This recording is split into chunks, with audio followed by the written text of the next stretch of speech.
Experts say more than 65% of people around the world are lactose intolerant. This means they're unable to digest the sugar in milk and other dairy products, which is known as lactose.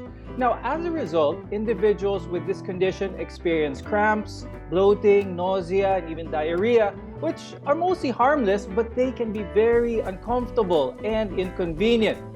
On the program today, we'll find out how lactose intolerance can be managed. I'm Dr. Freddy Gomez, and you're watching MedTalk Health Talk on CNN Philippines.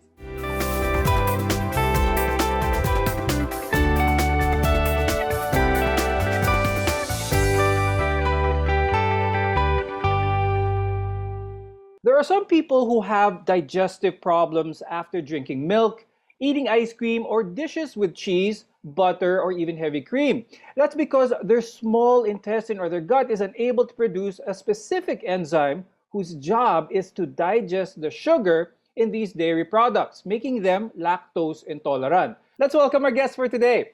With us is Dr. Suzette Co-Herman, who is a gastroenterologist from the Makati Medical Center.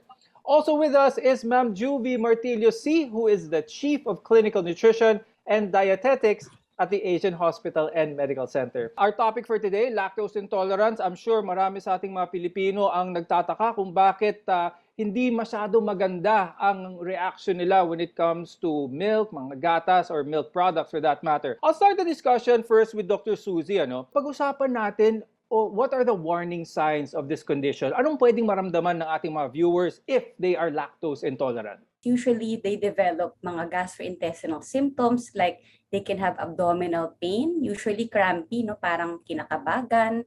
Some patients can develop nausea, vomiting, or frequent burping or flatulence. And these usually are noted after ingestion of milk or milk products. But Dr. Suzy, how quickly does one experience these symptoms after consuming dairy products? Pwede ba itong ma-misinterpret as food poisoning? Patients who have lactose intolerance can develop the symptoms around 30 minutes until around 2 hours after eating the dairy products. And sometimes the severity of the symptoms can also depend on the amount of lactose that they ingest or that they drink. So if very minimal lang yung amount that they were able to drink or ingest in their diet, then the symptoms could be very mild, like maybe only bloatedness. However, if they ingest a lot more food that contains more lactose products, then the symptoms can be more severe. Pagdating sa mga tao na prone to lactose intolerance, meron bang group of people na mas mataas ang likelihood na lactose intolerant sila? Literature would say it's common depending also on the race. So tayo, Asians, are actually more common to develop lactose intolerance. Ma'am Juvie, can people actually develop lactose intolerant over time? Kumbaga, habang tumatanda sila, doon lang nila nararamdaman ang simptomas ng lactose intolerance. Meron kasi tayong enzymes na tinatawag na nagbe-breakdown ng milk sugar. So kasi yung katawan natin, kailangan lang ma-absorb ang glucose. So kailangan i-break yun na wala tayong minsan kulang tayo sa enzymes na yon or lactase para sa milk sugar. So habang tumatanda, nababawasan tayo ng lactase. So nagkakaroon na rin tayo ng lactose intolerance. So meron din namang related sa disease, yun yung tinatawag nating yung celiac disease or related sa mga intestinal diseases na nagli-lead na rin sa lactose intolerance, yung mga complications or mga signs and symptoms. And meron din sa mga kids or infants na it would be congenital and developmental. So yun yung may talagang total absence ng lactase. So kaya nagkakaroon tayo ng mga lactose intolerances depende sa mga reasons or root cause. Ngayon, Dr. Suzy, is it possible to actually sensitize your gut or pwede bang ma-outgrow itong lactose intolerance? According to some studies, yes, we can also do sensitization, like you can try to ingest small doses of lactose in your body, and usually some patients are able to tolerate small doses of lactose and they are able to tolerate it with minimal or no symptoms. Dr. Suzy, explain natin itong process na to, no? What happens but exactly to the body kapag merong isang taong kumain ng let's say ice cream, for example, or uminom ng gatas? Ano ba yung nangyayari sa katawan? It just means na kulang sila nung lactose. lactase na enzyme. And the lactase is usually found in our duodenum or small intestine. So without any lactase, the lactose which is found in the milk or dairy products is not digested. Yung lactose is fermented or metabolized by our intestinal bacteria. And the intestinal bacteria, when it ferments the lactose in the colon, this produces yung mga gas dun sa ating bituka. That's why we develop cramping, abdominal pain, and also yung unabsorbed sugar from the lactose is also causing increased flow of water into the intestine. That's why some patients can also have diarrhea. Ma'am Juvie, you mentioned this a little bit earlier, how there could be a number of reasons kung bakit ang katawan natin isn't producing enough lactase. Pag-usapan ulit natin yon para maliwanagan yung ating mga viewers with this. Related po talaga, may mga by genetics po yan sa family, kung talaga pong inherited po yung condition ng lactose intolerance. Meron din po yun as mentioned na sa infant pa lang, because of during pregnancy, nagkakaroon tayo ng late ng production ng lactase or enzymes. Meron naman, as we grow old, meron naman tayong normal level ng lactase to have this role na mag-breakdown ng lactose natin na kinakain natin sa mga milk and dairy products. Pero because of our age, talagang nagde-decline ang production ng enzymes. While your lactase production can decrease over time, it's possible to be born actually with little to no lactase at all. Now, this is a rare type that's passed on from generation to generation called congenital or developmental lactose intolerant. Dr. Susie, is this common in the Philippines? What does a patient who does not have lactase at all, what type of symptoms will they have? This is what you call yung congenital lactase deficiency. Actually, this is a very rare condition. So, and it's characterized by an absence, meaning wala talaga silang lactase activity in the small intestine. So, they don't produce lactase at birth. So, these are most common sa mga babies, syempre, because it's congenital. Even as early as infants, they already present with lactose intolerance. And sometimes these patients develop failure to thrive because of the deficiency. No? Hindi nila matolerate yung mga milk from their mommies. If you notice the telltale signs of lactose intolerance after drinking milk or having dairy, it might be time to schedule a doctor's visit. Now, we'll tell you what to expect and the best ways to prevent lactose intolerance when we return. So stay with us on MedTalk Health Talk. We're your partner in healthcare. This is CNN Philippines.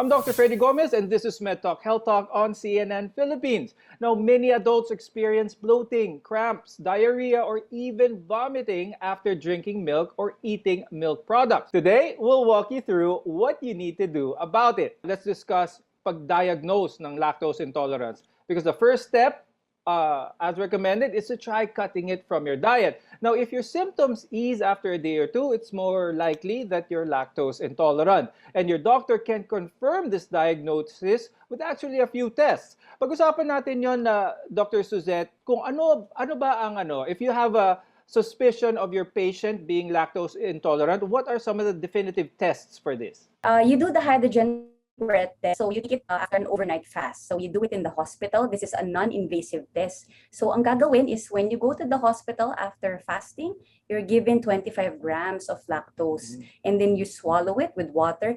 And syempre, if you cannot tolerate the lactose, then I mentioned, diba, yung bacteria in the colon will be able to digest the lactose in the colon, and they will be producing yung mga gas. And these gases will be detected in the patient's breath when they do the hydrogen breath test. Today, there's actually no cure available yet for lactose intolerance, but it is managed pretty easily. Your amount of food and drinks that contain lactose can actually help. Pero, Ma'am Juvie, pag-usapan natin yon. Healthy ba sa diet ng isang tao na tanggalin ang lahat ng lactose or mga milk products? Is it healthy to eliminate from their diets completely? Lactose is a part of a healthy eating lifestyle, a part of a good composition of a meal, a balanced diet. Kasi when we say lactose, this could be coming from milk and dairy products. And other nutrients could be more component of calcium, phosphorus, kasi yung lactose is a good source of protein din. So pag sinabi nating lactose, andyan yung milk and dairy products, and it's a case-to-case basis. Of course, it's so unfortunate na tanggalin talaga yung lactose sa diet natin. Now, taking calcium and vitamin D supplements are one of some of the alternatives to this, ano? But Ma'am Juvie, play natin sa mga viewers yung difference nito. Is this a good replacement? We still need the supplements to provide the calcium sources natin, but it's of course with a good endorsement or collaboration with the gastro, we really identify that what would be the best that we can give to the patient. Kasi as we really nire-reserve namin yung as possible na pwede namin ibigay sa patient. So as identified, for example, if it's due to aging, so we can have a specific amount or allowed that we can give to this type of patients or age group. But if it's related to a diseases, there would be a consideration of supplements, calcium supplements or other nutrients para lang ma-maintain yung function natin sa body or balance. Kasi if we don't give enough supplements, may lack of, we will have our nutrient deficiencies naman. Now, I'd like to ask Dr. Suzy, on the extreme end, can someone who is lactose intolerant be the explanation for any mood changes, any fatigue that they feel in their daily lives, symptoms that may not immediately make them think that it could be due to lactose intolerance? Can it reach this point? If you have lactose intolerance and you're not able to absorb yung mga other like calcium in the milk, then or vitamin D kulang din. So severe vitamin D deficiency can also cause yung mga mood changes, depression, mga ganyan. And yun, low calcium can also cause yung mga poor bones. So yes, so maybe if you're presenting with symptoms of that and you're having some bowel changes or bowel discomfort, especially when you eat dairy products, then maybe better seek a consultation with a doctor, especially a gastroenterologist, so that you can be worked up properly regarding yung possible of lactose intolerance. Now, learning how to manage your lactose intolerance begins with your diet. We'll talk about what foods to avoid and the best alternatives when we return. We want to be your partner for a lifetime of good health, so stay with us here on CNN Philippines.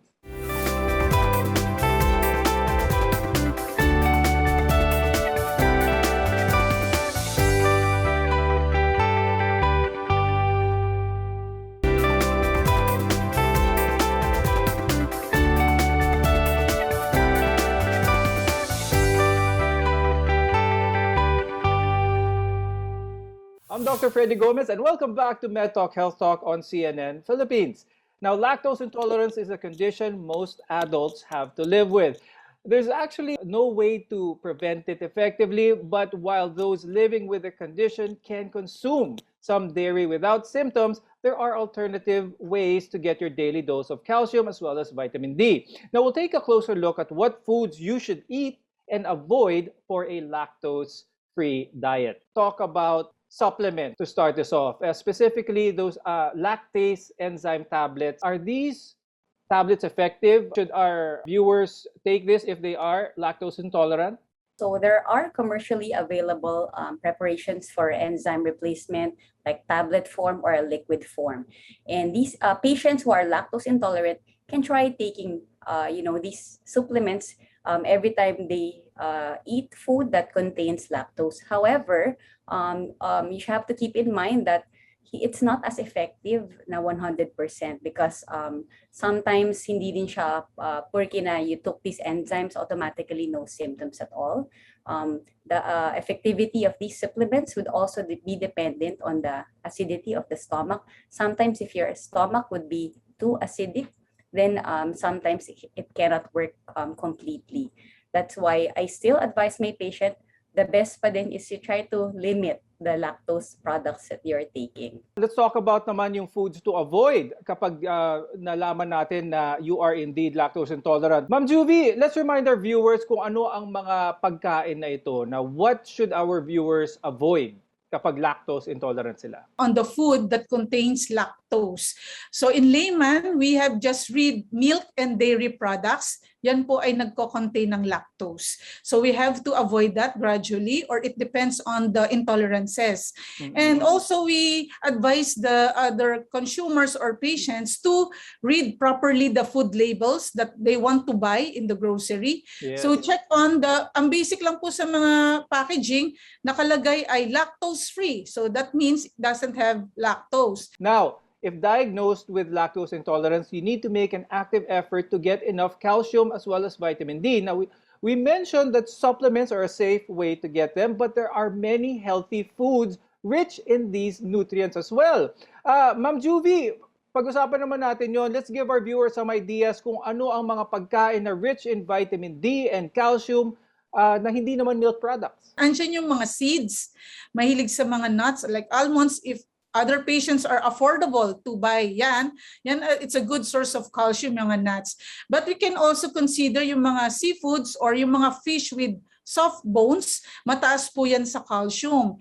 At sa mga mahihilig na kumain ng gulay, yan po ay very lucky po sila. They have a good source of calcium or vitamin D, yung mga dark leafy vegetables like broccoli, mga kangkong, petchay. So that would be very affordable na kahit na lactose intolerant tayo, makakakuha tayo ng ibang sources po ng calcium. Dr. Susie, how about advice for your viewers when it comes to not just what to do if they are lactose intolerant, but overall gut health?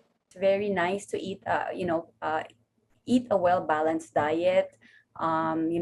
Make sure to exercise also, because that also, stimulates yung ating digestion. So if you're prone on sitting lang, syempre, most patients, they really feel bloated or constipated. So movement, exercise, balanced diet, and a regular checkup with your gastroenterologist. Remember, when it comes to lactose intolerance, each individual is unique. Learn how much dairy you can eat and drink without feeling any symptoms. Try smaller servings at first, and you can gradually increase from there. Ultimately, though, you need to listen to your body and what it actually needs. With that, I'd like to thank gastroenterologist Dr. Suzette Coherman and clinical nutritionist and dietitian Ms. Juvie Martillo-C for guiding us on today's episode. Here on MedTalk Health Talk, we hope to give you the knowledge and care that you need. I'm Dr. Freddy Gomez. We'll see you again next time. Stay safe, everyone.